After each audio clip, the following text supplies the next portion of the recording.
time. I think I was muted. You were. You I don't were. know. I was like, I was talking to you, and I opened the chat bubble. It's all good, and then I realized I was muted. So, all right, we're good. Is Annalisa with you? Annalisa's actually sick today, so I'll just take Oh over dear. the presentation. I know, so I have her slides, but that's fine. Okay. Well, let me introduce you to everyone. We'll still have some people meandering in, but Okay. we are so lucky. Dr. Catherine Penskover is here, and Kat is the Assistant Director of the CU Science Discovery. She works out of Colorado and oversees informal science outreach into summer programs and high school programs. And also they work with, when they get special grants, they use their Build a Better Book program. And that's what she's going to talk to us primarily about. She has a extensive background that of course ties into everything she does now. And she's just passionate about science outreach. So we're so thankful she's here and we're in for a treat. So Kat, thank you so much for coming in. Yeah, no worries. Hi, thanks for the lovely introduction. Yeah, my name is Catherine Penskover, and as she said, I work at the University of Colorado. One of my many hats I wear here is working with the Build a Better Book project, and we'll get into what that means. I have figured out how to see the chat, so if you have questions during it, please feel free to jump in. I had another presenter, but she is unfortunately ill today, so I'll do my best to cover her slides. And we'll see where it goes. And hopefully, I have one of my slides as a video, so hopefully that will play. And if not, well, I'll just tell you what's in it. If not, if you send me the link, I can upload it for you and we'll do it that way, or you could just give them a description of it. It should be embedded in this presentation, but if it's not, here, I have it up over here. So maybe I can send you a link really quick. Sounds good, and I'll open it for you. Okay. Sorry, it's gonna take me just a second. How do I do that? Yeah, another thing is too, is I'll watch the chat for you. So you can just focus on what you're doing. Wonderful. Sorry, I am really struggling on how to send this to you. So, we'll just see how it goes, and we'll just see how it goes. Well, if it's embedded, I'll copy. Yeah. So the origin story of Build a Better Book started as the Tactile Picture Books project. It started out of a computer science lab, actually about a little over 10 years ago. And this was just when 3D printers started to become a little more ubiquitous and more affordable for labs to purchase. And this computer scientist named Tom Ye had the idea of, well, what if we could use these 3D printers to make, he had a small child at the time, and he was thought, well, maybe we can use these 3D printers to make tactile images specifically for blind students. And so we started by just using these 3D printers to make raised images. And this is some pictures of people using those products. And out of that, he collaborated with us here at Science Discovery, and we started getting this in the hands of teens and schools and all sorts of places. And it just sort of, the idea kind of took off. So now we have a nationwide network of schools and makerspaces that are all joining the effort and taking this concept of adding meaning to our making. So we're not just making doohickeys for our desk, which we also do, but we're adding meaning to that and making meaningful products that then can be shared and used by a variety of audiences. And each of these places on this map really have taken this concept and in their own unique direction. And I'm going to talk a little bit about some of the different directions you can take it and what you need to be able to use this in your library or makerspace or whatever you have. So the goals for today are to talk a little bit about what is special about Build a Better Book, what does that look like in different settings, and what types of materials do you need, or what type of tech do you need, and then some tips to get started. So to get started, oh yeah, let me show a little video about the project first, hopefully. it should be, shoot, there, it should be embedded in there. And if I've got to be able to figure this out. I would love to, oh, get a link. Look at this. I'm going to make it happen, people.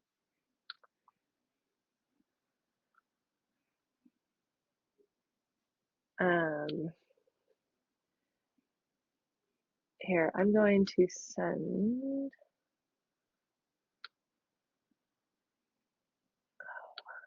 the link to Kelly, right?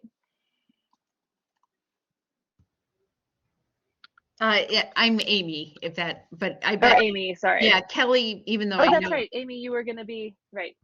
Sorry, you were going to be out. All right, this is easier than here. I'm sorry, this is taking a while. All right, Amy, I have sent you a link to the video. Okay, let me. You can also put the link. Well, I don't know if that's going to work, but I put the link in the chat. That doesn't look right at all. Oh, let me see what I can do for you. Go ahead and keep going, and I'll see what I can do. Okay. Yeah. So actually, while we're waiting for that video of that chat, you know, the link I just sent you is a link to the wrong thing. Or I sent you all right. I sent you a link in the email. The one I put in the chat is a link to this meeting, so that doesn't really. Yeah, I was like, that doesn't work. All right. Yeah, that's not going to work for you. However, while we're waiting, I'd like everyone to get a piece of paper if they can, because really this is Build a Better Book is less about lecturing and more about doing. And we're going to take you through, there's a couple intro activities that we get people, that are students in our program, to do to understand what it's like to make for others. And so the first one, at the heart of Build a Better Book is designing for others. And so in order to design for others, you sort of have to get out of your own head and get into what other people are thinking and feeling. And in order to do that, we use, one of the first things we use is this game called Extraordinaires. And it comes with a variety of different cards that have sort of different fantastical creatures on them. So in this case, we sort of have a teen vampire. And on the back of the card, it gives you a little more information about what this person's life is like. Okay. Both links are, both the sides of the card give you information about what this person or this thing likes to do. And then you have all these cards that you can give out, and you can make different things for these people. So in this case, I just have one example of making a new home for this vampire, teen vampire. So I want you to take a couple of minutes, if you have a piece of paper with you. Usually, obviously, we do this in person, but we can also do this virtually. And think about sort of what this vampire does on a daily basis, and how you would design a new home for this vampire. So his home doesn't look very comfortable. It's got his shades drawn. And then this Extraordinaires game will also give you these think cards, which is sort of in the middle of this slide on the bottom. And it gives you things to think about. So this one says, like, list 3 words that would describe your extraordinaire, so your teen vampire, and what type of things would they need? How would this house get power? How would you dispose of waste? Looks like this vampire needs to eat blood. How would you dispose of that? So we take the students through this design thing. Usually we'll do this in groups and have them design and share out what they're doing. So think on that for a bit. And I don't know if they're,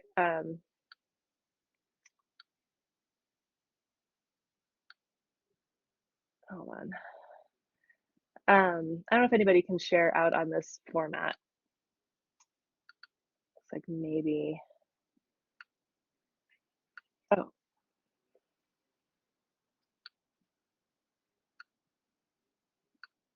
While you guys are thinking of that, I'm still looking at how I can share this video. It's telling me I can't video share it. That's all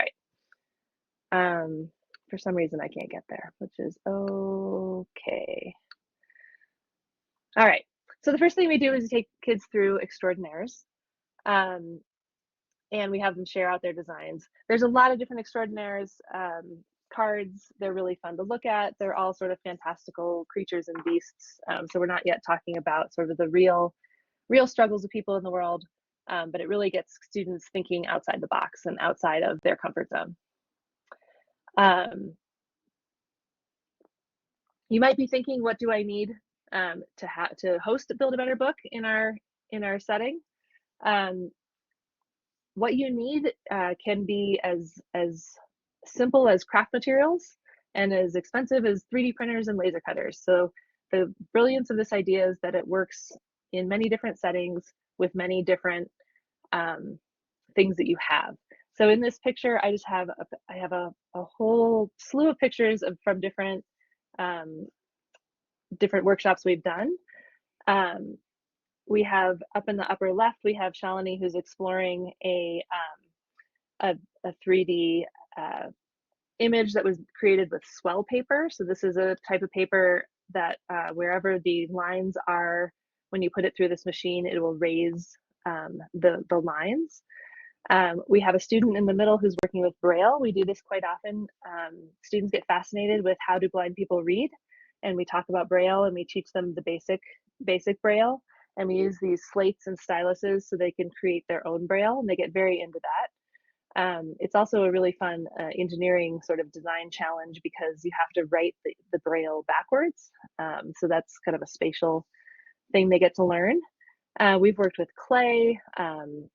Down in the bottom center of this slide is a picture of a game we co-created with some of our blind participants. So we had a focus group of blind teens, and they said, well, books are great, but what we'd really love to do is play games with our family independently without having to have help. And so in this workshop, we co-created this game, which is basically a memory game. We had the laser cut cards, and we used wiki sticks. If you're not familiar with wiki sticks, they're just like a string that's coated in wax. So we used wiki sticks to create the designs. We had everyone create their own designs, make 2 of them, and then we made games for all the participants here. And we've heard that those were played with quite often after this workshop. We've used 3D pens. The lower right has a sort of a 3D pen used to enhance images in a book. So just draw the outlines, and then added some craft materials to give some texture. And then the lower left picture shows sort of what we can do with our 3D printers. So creating 3D printed designs. We enhance that 3D print with some 3D pen, and then also using craft materials. So that was a page from a book, The Very Busy Spider. So really you can use those makers tools all sort of focus on touch, and they're from clay and wiki sticks all the way up to 3D printers. We've also explored sound and how can you use sound to enhance books. So in this slide, we have an example of using a bear board, so bear conductive board, that stores multiple different sounds, and then you can connect them with anything conductive to a surface. A little lower tech, we've used makey-makeys in our projects. We teach kids about how to program the makey-makey, how to complete a circuit, and then they can create some simple, we took photocopies from books and had them create tactile buttons that then would create sound. And then something fun we've worked with in the past is this, in the lower right, you see something that says Sphero, and that's actually, the product is called a spectrum. And this was actually created here at the University of Colorado by a graduate student who, he actually wanted to he was a drummer, but he couldn't bring his drum kit with him everywhere. So he created this this thing that he could put on his finger, like a little ring, that could identify a color on a surface and play a different sound based on the color. So we took this product and we said, well, wait a minute, if we can turn colors into sounds, we can make a book more audio. So we could create custom sounds. When you tap the ring on that color, it creates a sound for the user. So these are just many different things that people have used in many different settings. You do not have to have all of these things to participate and build a better book. It's really just about making information more accessible in lots of different ways. We've even explored smell, but I don't have any of that in the slide. So one of the most important things we found in implementing Build a Better Book is to have authentic clients that you're working for. So I know that we called this Build a Better Book, but it's expanded well beyond books into games, resources, STEM learning tools, making tactile maps of places. Really, whatever the client needs is what we're focused on giving to that client. The most important thing is having that client and also have them give feedback and doing iteration on your project. It may look good to you, but it may not feel good to your client. And so how can you take that feedback and really put it into your product? So that's been super valuable. This is some pictures of some blind community members giving feedback on some designs. And as I said, we've gone well beyond books. So we had this was a week-long program at our university where we brought students in and taught them, sort of the goal was to teach them how to use technology and laser cut and 3D print. But the goal of the class was to create these 3D games. So they created tactile games. The one you're seeing is an example of Chutes and Ladders. And on the upper right is sort of their first go at it, their prototype. And then after some feedback from clients, they made the lower left version. They made the slides more slippery so that it actually felt good to the touch. They gave some directional cues in terms of which way you're supposed to go. And also a lot of people that are low vision aren't necessarily totally blind. So we do a lot with high contrast. So they made their game more high contrast. That just sort of shows how you can this was a very short interaction, but we could get to a pretty cool product in the end. Oh, shoot, I had another slide here. That's okay. So design considerations for how do you create a tactile graphic? You want to think about how you can represent a concept. So how do you take a tree? If someone hasn't seen a full tree, how do you take that tree and then turn it into something on a page that might represent what you're trying to get across in the story? Maybe you only need a leaf. Maybe you need the bark. Maybe you do want the whole tree. You really got to think about what your story is trying to get across and how to represent that concept. Another design consideration is having full objects on the page. So you can imagine if you're touching these objects, having the picture of a full bird might be easier to decipher than having two partial birds. Or the one on the left, there's just a lot going on with this sort of movement bars. I don't know what you would call those. Visually, I can tell that that's a bird and that bird might be making a sound, but tactilely, you might not be able to feel that. Texture is also super important. So I'll send Amy the video later that she can send out or have you guys can have access to. But we have in the video, we have one of our blind collaborators was talking about how important texture is. So just like color is important to a sighted person and when they're interpreting a book, texture is super important when a blind person is exploring a book. So these objects, the cat and the table, they both have 4 legs and a body. But what could distinguish them really easily is texture. So the cat's going to have a very different texture than a table. So texture is super important in lots of different ways. Also pulling out different elements, specific elements. So, a cat versus a dog, you might want to really emphasize the whiskers so that is clear. A zebra versus a horse, you may want to really emphasize those stripes if you're trying to get across the concept of a zebra in a tactile manner. Things to avoid when you're developing a tactile page are having too many elements on a page. Just like if we have, too many colors in a book, it can get overwhelming. Too many items on a page get distracting for someone who's touching the page.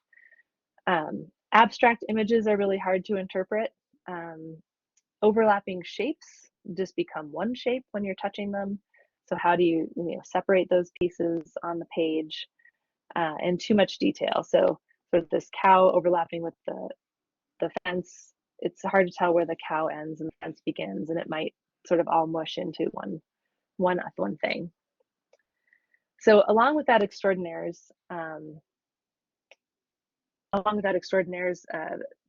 activity that we do with the kids, one thing I absolutely love doing is tactile Pictionary. And in tactile Pictionary, we use wiki sticks, which are those yarn, wax-covered yarn things.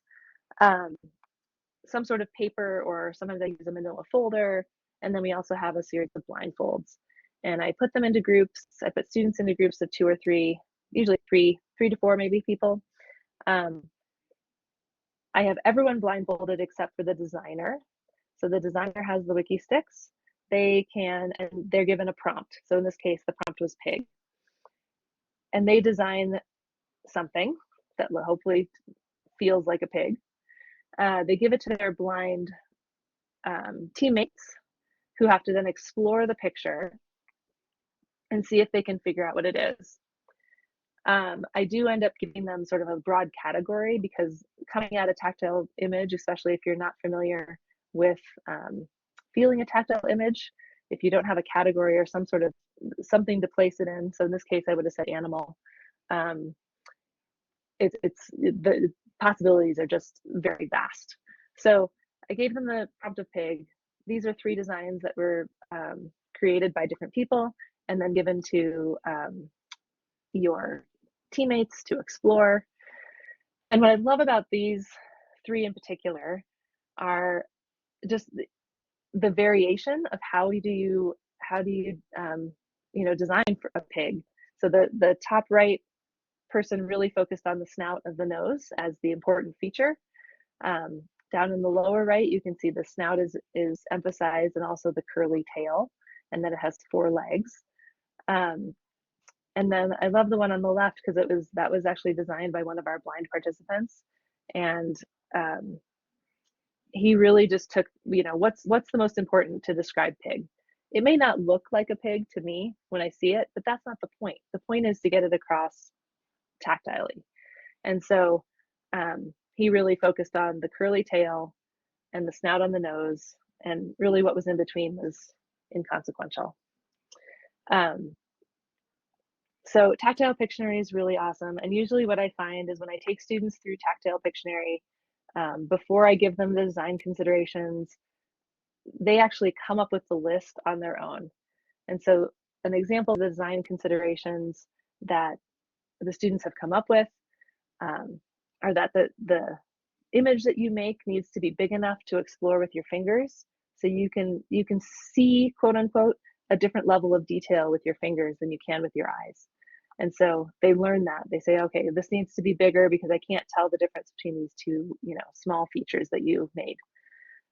Important characteristics are emphasized. So yeah, how do you distinguish between a dog and a cat and a mouse and a horse? They all have 4 legs. So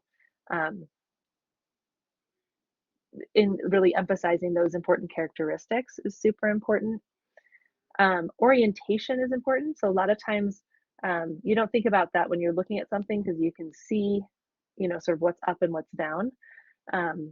As soon as you give that paper to someone else, they realize, oh, it's really important that I tell them what is the bottom, what is the top, and how do we give that orientation cue to someone else. The other thing is texture. We talked about before.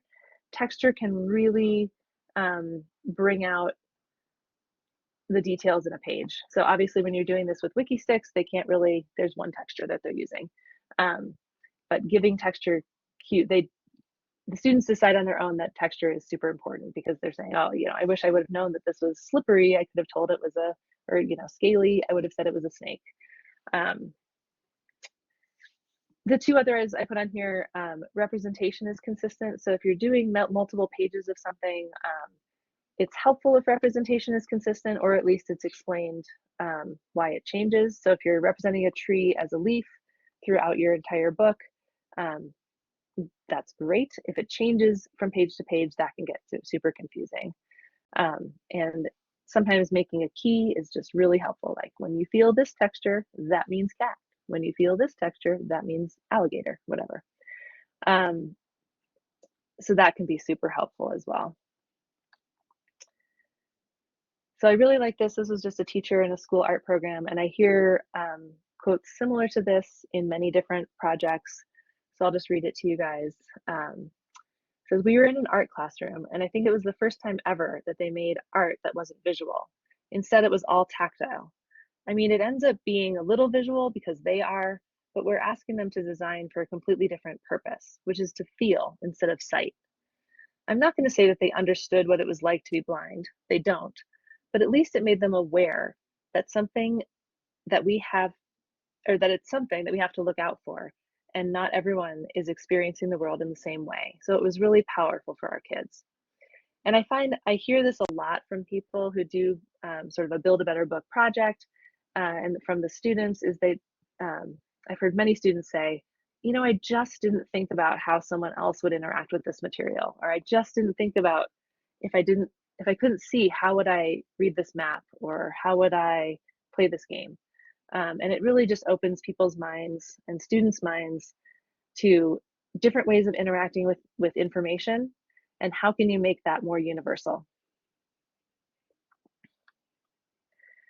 So my partner, Annalisa, she's a librarian in Laredo, Texas, and she really took this idea. I'm going to do my best to go through her slides. She's feeling under the weather today, so I will take it over. She took this and did it in her library in several different ways. Again, it's all about empathy. It's all about thinking from another person's perspective, and about universal design, designing for the broadest audience possible. And so she was also doing the tactile Pictionary, the extraordinaires, and then also reflecting on sort of what they build. So in hers, she's done these sort of one-shot workshops. So this was just with 3D pens. 3D pens are quick and easy. They're a bit like Wiki Sticks in that they're fast and quick way to get a tactile image. So she had students working with 3D pens to outline things in books to really make that image more tactile. She also has these kits for checkout. So the 3D pen comes with some books, some other templates, and she can check those out with students and do virtual sessions with them. This is an example of the Very Hungry Caterpillar, and what they've done with the 3D pen to make that more of a tactile image. And if you happen to have a 3D printer or are thinking of getting a 3D printer, there are some really easy free online software. So this is called Tinkercad in order to make 3D models. Tinkercad is really accessible in terms of ease of use, not accessible if you're blind, but accessible in terms of getting young students to design for a 3D printer fairly quickly. It's an online program. It just requires a login. If you're under 13, you can actually get a class login from your teacher, so you don't have to put any of your personal information in there. And it's a very good introduction to 3D modeling in a virtual space. Again, Braille, we've had students really get into Braille. They're really fascinated with this idea of reading with your fingers and learning sort of this new language, the secret language of Braille. I have not read this book. I'm sure Annalisa was going to tell you some really cool things about 6 dots. But there's a picture of the slate and stylus up there on the left, and that is something we use in almost every one of our programs. teaching kids about Braille, how to write it, and then actually having them put Braille onto things. So we usually have them Braille their name. I've had them do it into just cardstock, works really well, and you can get a nice feeling on the back. And funding. So you may not have a 3D printer. You may want a 3D printer. Laser cutters are also super fun, versatile tools to have in your space. Annalisa found some funding via her state in order to purchase some of these pieces of equipment. When you're looking for funding, it's really important to tell your story. So what is the project? Why do you want to do it? Why now? You know, are you partnering with a school that has a class for special needs students and you want to create things for those clients? Is there a school for the blind nearby that you could partner with? Why is it important now? Well, it's important for everybody to have access to all the information that they need and all the books they want to read and all the games they want to play. And then developing a budget that is realistic and documents what you need and why. Those are all super important. But again, you can start this, you know, with wiki sticks and some pay. You can start a Build a Better Book program. Just getting the kids really into this idea of designing for people with different abilities. And Annalisa loves literacy and learning. So that was going to be her last slide. So I'm sorry we couldn't share the video. I know we kind of reached the end of our slides a little earlier because I wanted to go through the extraordinaires in person and show our little video, but I'd be super happy. What I really want to do is talk to what you guys are interested in. So if there are any questions or comments on sort of how to build a better book, if you have any if you're thinking of a stumbling block you want to get over, I'm happy to answer any questions.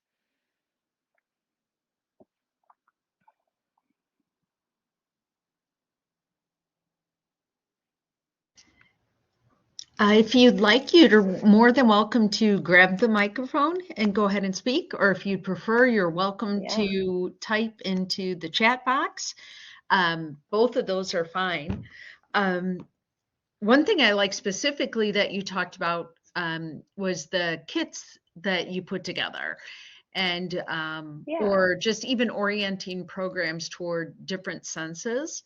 And it's things that we do, but it could be something that we continue to incorporate more and more to a higher level, even with school.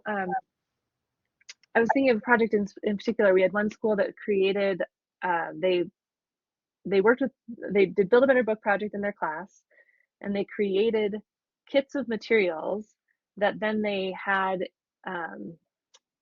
for a checkout in the school library.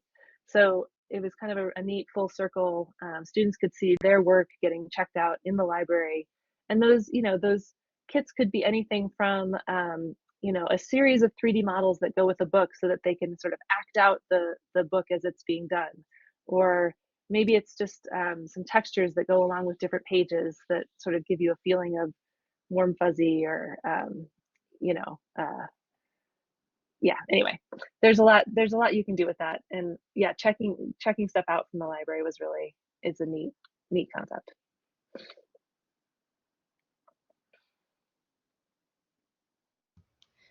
It could even be a program where you're creating your own book and you can have the same book reproduced in a multitude of ways, and that could be very exciting for the kids to explore.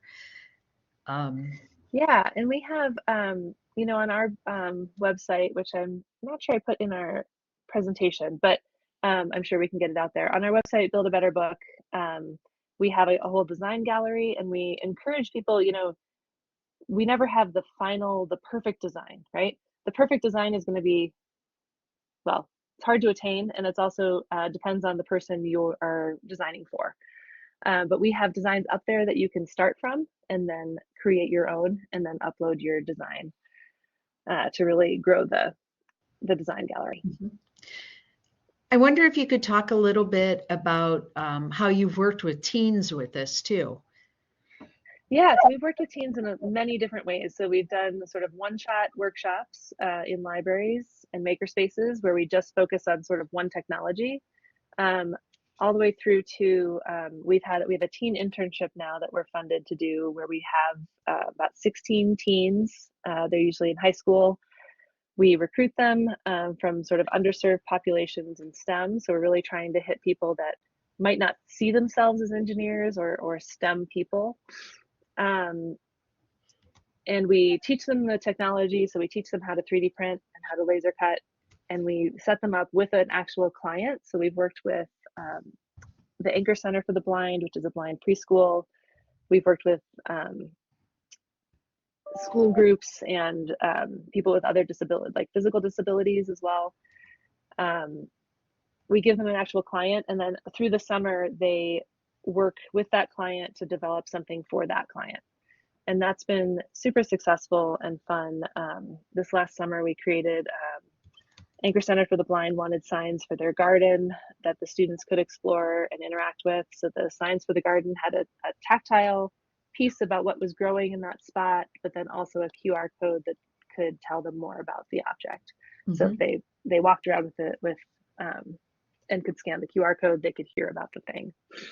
And the QR code was raised and tactile as well, so they could feel where it was. But there's, lots of different things. Another client just really needed a high contrast book. They can see a little bit, and they created a book of their favorite things with all high contrast cutouts using like a Cricut kind of thing. So those have been really impactful, I think, for the students. I remember you telling me about how some teens also took board games and tried to, and their project was to alter them to make them more accessible. Am I remembering correctly? Yeah. We've done a couple sessions just on board games themselves. We've had some summer camps that are sort of a 1 week long working on board games, and then also sort of semester long things. We've created those are really fun because there's just a lot you can do with board games, and everybody loves games, and making it accessible is really, really fun. So I had one girl, some students designed this game of Othello. It's a fairly simple game with a board, pieces that are, the pieces that you get are not tactilely different on each side, but they are just different colors. So we had students create new pieces, make a board where the pieces couldn't move around independendly. And then we took that to an event, and there was a 13-year-old blind student who came by, and she just started playing that game, and she looked at her mom and she was like, "Where can I buy this?" And it was just such a great uplifting, it's created by students for students, and it really was super impactful. We ended up sending her a game. She didn't have to buy it. That's really cool. But yeah, board games are really fun. I think a lot of people can connect with those. Students connect them with them, they can take their favorite board game and make it accessible for others, and it brings a more personal tie to the project. Sure. Well, just thank you so much for being here, and no worry, and thank you actually for putting our design gallery in the chat. For you and for Annalisa. Let's see. I was hoping Annalisa could share her experience, but when you're sick, I tell you. I'm gonna type your email into the chat what people can have it, and @edu. Yep, Annalisa's is up on the screen. Mine will be in the chat shortly. There you go. And so that's how you can find us. Thank you so much for putting this together for us and giving us some other ways and other concepts to incorporate into that which we do. Thank you for putting this together. My pleasure. Our best wishes. And we're happy to talk with anybody who wants to bring this to their space. So awesome. Thank you so much. And she My means pleasure. it. Kat responds real quickly. So thank you for being here with us. And I'm going to stop. Thank you so much.